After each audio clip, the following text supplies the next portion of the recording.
I want to start by saying the truest thing I know about grief, and it is not a Bible verse. Someone once said that grief is just love with nowhere to go, and the first time I heard that, I had to sit down. Because that is exactly what it is. When someone you love dies, the love does not die with them. That is the cruel part nobody warns you about. You would think the love would fade when they are gone, that it would quietly close up like a door. But it does not. The love is still there, every bit of it, full strength, with the same force it always had. You still love them at breakfast. You still love them when something funny happens and you turn to tell them. You still reach for the phone. The love keeps showing up, on time, every single day, ready to be given. And there is no one there to give it to. That is grief. It is not the absence of love. It is the presence of love, with the person it belongs to suddenly gone. It is a fullness with nowhere to pour itself out, and so it just sits inside you, aching, because love was never meant to be held.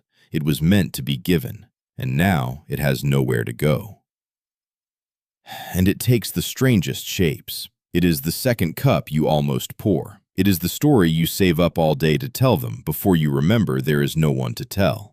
It is the way a song on the radio can undo you in a grocery store parking lot.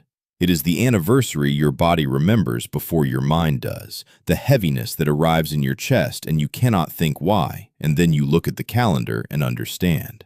None of that is you being weak or stuck. All of it is love, fully alive, knocking on a door that will not open, looking for the face it was made for. If you are carrying that right now, if you have a love inside you that has nowhere to land, then I made this for you. And I want to walk with you through something, slowly, because the Bible is full of people who carried exactly what you are carrying. It does not look away from grief. It does not rush anyone through it. But it does, eventually, very gently, do something with that love that has nowhere to go. It gives it somewhere to go after all. Stay with me, and let me show you. But first, I have to be honest about the dark part, because if I skip it, you will not trust me with the rest. Let me tell you about a father who refused to be comforted. His name was Jacob, and he had a son named Joseph that he loved more than all the others. We can debate whether a parent should have a favorite, but he did, and everyone knew it. And one day, Joseph's brothers, sick with jealousy, sold him into slavery and brought their father a bloodied coat and let him believe his boy had been torn apart by a wild animal. It was a lie. Joseph was alive. But Jacob did not know that. All he knew was that his son was gone. And the Bible says something about Jacob's grief that I have never been able to forget. It says that all his sons and all his daughters rose up to comfort him, but he refused to be comforted. He said, "I will go down to the grave to my son, mourning." He was saying, do not try to fix this. Do not try to talk me out of it. I am going to carry this until the day I die. I used to think that was a failure of faith. Now I think it is one of the most honest sentences in the Bible, because here's what it tells you. The Bible does not stand over the grieving and tell them to cheer up. It does not treat a father who cannot stop crying as a man with weak faith. It simply records it. He refused to be comforted, and God let that sentence stand in His book forever without correcting it. Your grief is not a sin. Your refusal to be cheered up at the funeral is not a lack of faith.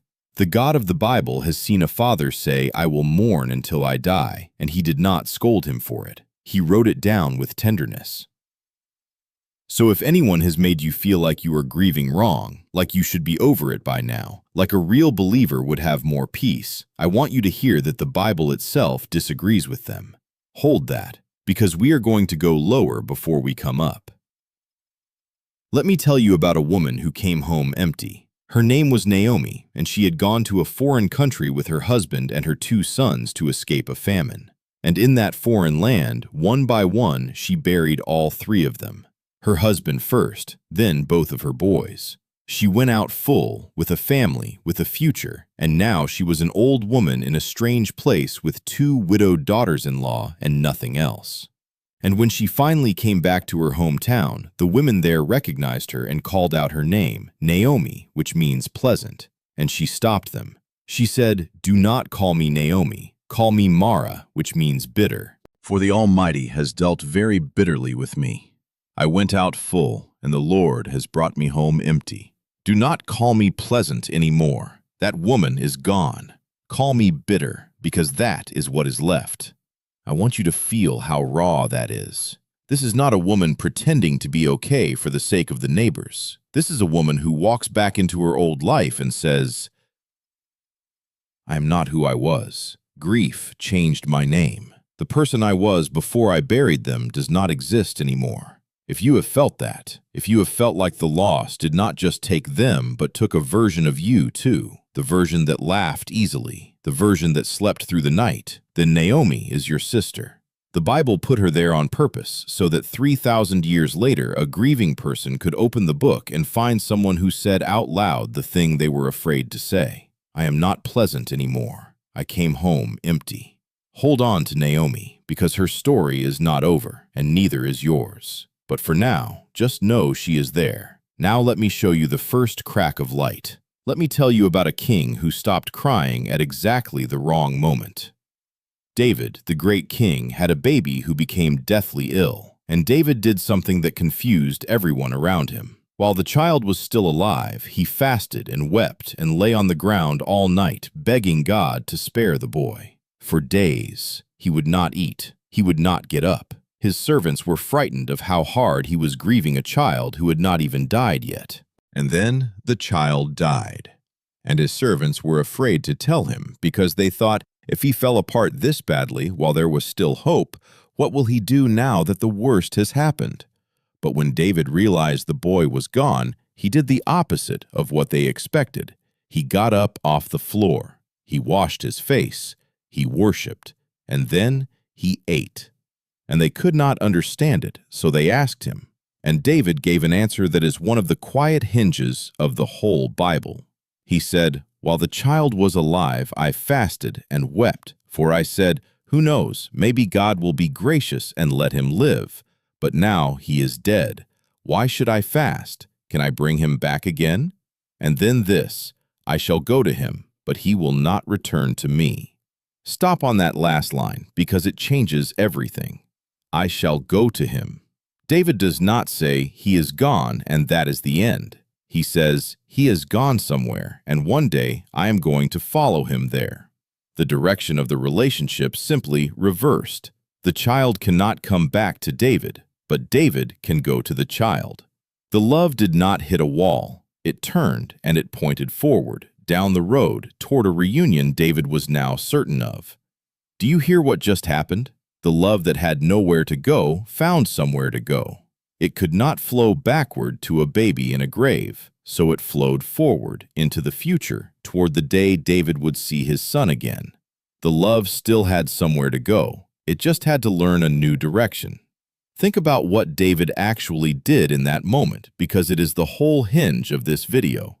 On the worst morning of his life, with the small body still in the house, he got up off the floor, washed his face, and turned away from the grave and toward the future.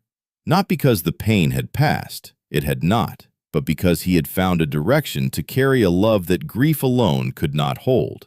He could not reach the child by lying on the floor in the past, but he could reach forward toward the day he would hold him again.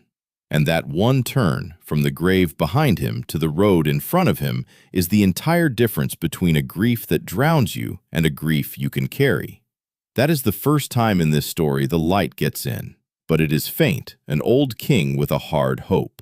So let me show you what happened when God himself stood at a grave. But before that, one more honest stop, because I promised you I would not rush. Let me tell you about the man who lost the most. There was a man named Job who was, the Bible says, the most blessed man in the entire region. He had 10 children, vast wealth, a full and good life, and in a single day he lost all of it. A messenger came to tell him his oxen and servants were destroyed, and before that messenger finished speaking, another came to say the sheep were gone, and before he finished, another came to say the camels were taken, and then, last, the worst one. A messenger came to say that all 10 of his children had been together in one house, and the house collapsed, and they were all dead. All 10. In one afternoon. And Job stood up and tore his robe and fell to the ground, but not to curse. He fell down and he worshipped, and he said, "Naked I came from my mother's womb, and naked I will return. The Lord gave, and the Lord has taken away. Blessed be the name of the Lord." Now I want to be careful here because that line gets misused. People quote "the Lord has taken away" as if God reaches into our lives to snatch the people we love on purpose as a punishment.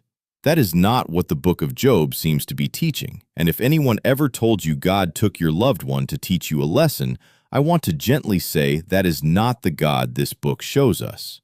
The whole point of Job is that his friends kept trying to explain his loss with neat little reasons, and at the end, God shows up and tells those friends they were wrong. There was no tidy reason. Job never got an explanation. What Job got was not an answer. What Job got was God himself, showing up, present, in the middle of the ruins. And somehow that was enough. Job's grief was never explained. It was accompanied. And if you have been waiting for someone to explain why your person was taken, why it was them, why it was now, I am not going to insult you with a reason. Job did not get one either, but he got a presence, and so can you. Sometimes the thing that carries you through the longest night is not an explanation. It is a hand in the dark that will not let go. Job reached for an answer and found something better holding on to him instead. Stay with me, because that presence is about to step out of the clouds and stand at a tombstone and cry. Let me take you to the one moment that changes how we grieve forever. A man named Lazarus had died. He was a close friend of Jesus, and he had two sisters, Mary and Martha, who had sent word to Jesus while their brother was still sick, begging him to come. But by the time Jesus arrived, Lazarus had been dead and buried for 4 days. The mourning was already in full force. The house was full of weeping, and Martha came out to meet Jesus first, and the very first thing out of her mouth was not a polite greeting. It was grief, raw and almost accusing. She said, "Lord, if you had been here, my brother would not have died." If you had been here, where were you? We needed you, and you did not come. That is what she said to the face of God.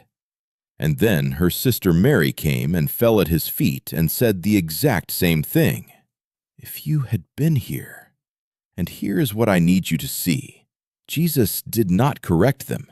He did not say, now, do not question me." He did not give them a lecture about his timing being perfect. When he saw Mary weeping and the others weeping with her, the Bible says he was deeply moved in his spirit and greatly troubled. The God who made the universe stood at the grave of his friend, surrounded by grieving people, and something broke open inside him. And then comes the shortest verse in the entire Bible. 2 words. Jesus wept. I need you to understand how staggering that is. Jesus knew in that very moment that he was about to call Lazarus back out of the tomb. He knew the grief was temporary. He knew the ending was good. He had every reason not to cry, and he cried anyway. He stood there, fully knowing everything would be all right, and he still wept, because the people he loved were in pain, and death is an obscenity, and the tears of his friends were enough to move God to tears of his own. So let me say this as plainly as I can to anyone who has been told that crying means you do not trust God. The Son of God cried at a funeral. He cried at a funeral he was about to undo. Your tears are not the opposite of faith. Your tears are something God himself has shed. When you stand at the grave and weep, you are not failing. You are doing something God did. The love that has nowhere to go comes out as tears, and those tears are holy because they are made of love, and God cried them first. And that, finally, is where the light comes all the way up. Because Jesus did not only cry. After he wept, he walked to the tomb and he called his friend back out of it. The grief was real and the tears were real, and then death simply lost. And he did it as a sign, a preview of what he came to do for everyone. He was showing us, with one man and one tomb and his own tears, that death is not the end of the story. It is an interruption, a long, painful interruption, but not the end. This is why, years later, the Apostle Paul could write a sentence that has carried more grieving believers through more funerals than almost any other. He was writing to people who were terrified that their loved ones who had died were simply lost forever, and he told them he did not want them to grieve like people who have no hope. Read that carefully, because everyone gets it wrong. He did not say, "Do not grieve." He said, "Do not grieve as those who have no hope." He is not forbidding the tears. He is changing what the tears are made of. Grieve, yes, grieve hard, but grieve as someone who knows this is not goodbye forever. Grieve as someone who, like David, can say, "I shall go to them." Do you see it now? This is the until now. For most of human history, grief was love with nowhere to go, a love that hit the wall of the grave and just stopped, with nothing on the other side. But the empty tomb knocked a door in that wall, and now the love has somewhere to go. It can travel forward through that door toward a reunion that is not wishful thinking, but a promise sealed by a God who cried at a grave and then emptied it. The love still has somewhere to go. It always did. We just could not see the door until He opened it. And long before any of this, at the very start of everything He taught, Jesus had already promised it. He climbed a hillside, sat down in front of a crowd of ordinary, hurting people, and one of the first things out of His mouth was a blessing aimed straight at the ones the world overlooks. "Blessed are those who mourn," He said, "for they shall be comforted." Of all the people He could have called blessed, He pointed at the ones who were crying. Not the ones who had it together, not the ones who had already moved on, the mourners. He looked right at the people whose love had nowhere to go, called them blessed, and in the same breath made them a promise. They shall be comforted. Not told to toughen up, not lectured about faith, comforted, held, met in it. And so we come to the promise that the whole Bible has been walking toward, the last page, the place all of this was heading.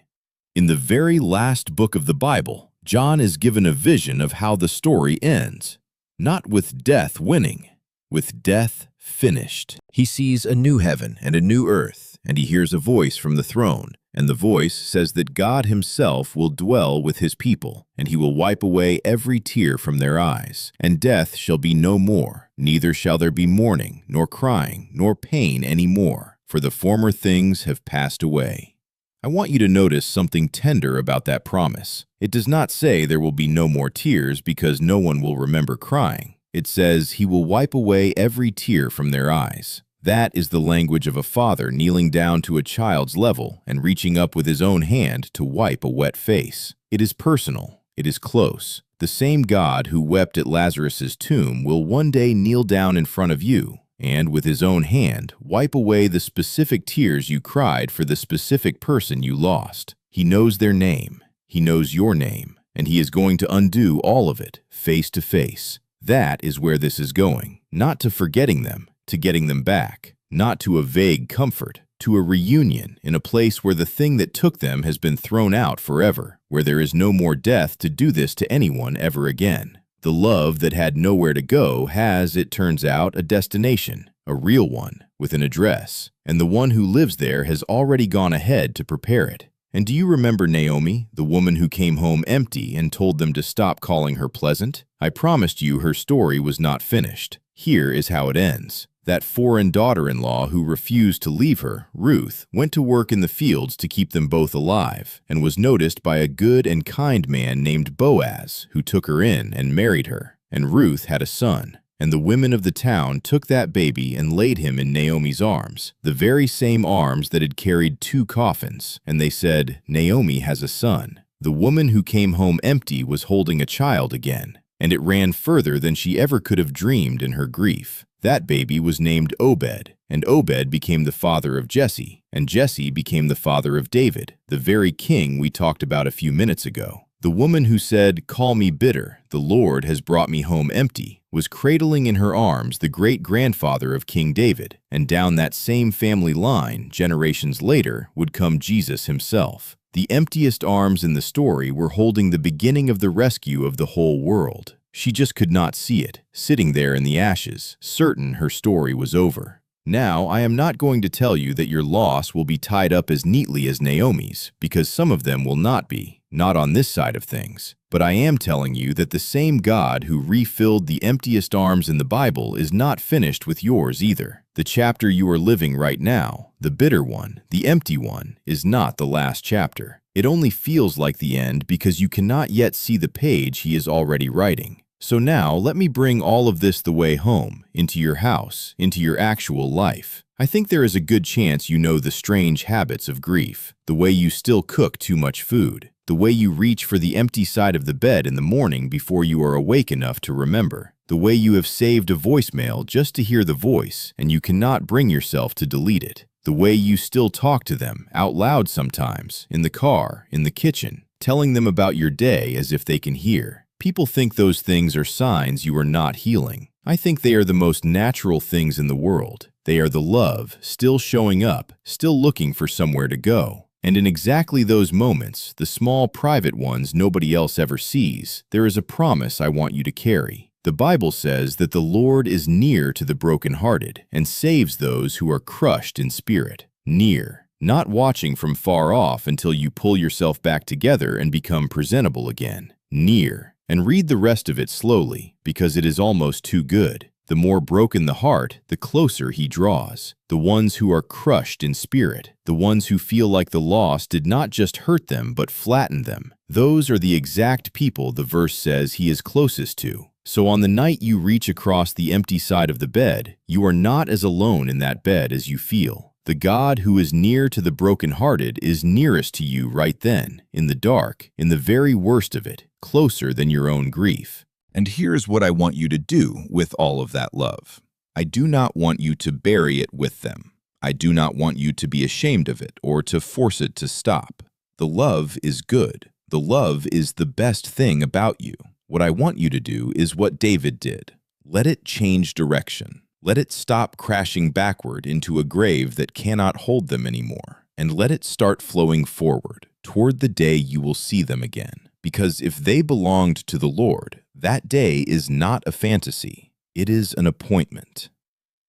So when you cook too much food, let it remind you that one day there will be a table again, and they will be at it. When you reach for the empty side of the bed, let it become a small, aching prayer. Lord, keep them until I come. When you talk to them in the kitchen, you do not have to stop, but you can also start talking to the one who is keeping them safe, the one who is going to hand them back to you on a morning with no more funerals in it.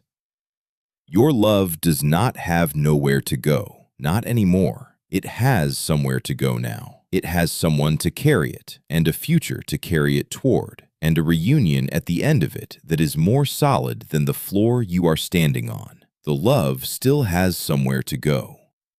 So here is what I will leave you with, and then I will let you sit with it in the quiet. Grief is love with nowhere to go. That part is true, and I will never tell you it is not. The size of your grief is just the size of your love, and the love was real, so the grief is real, and it should be. But it is not the end of the sentence. The Bible adds 2 words to it that change everything. Grief is love with nowhere to go, until now, until a God who cried at a grave, until an empty tomb, until a promise that he will wipe every tear with his own hand, until a reunion that is coming as surely as tomorrow's sunrise.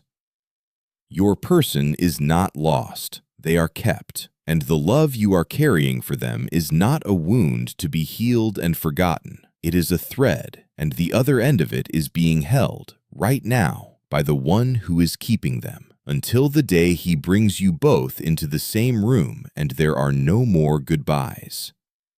So you do not have to put the love down. You just have to let it point home.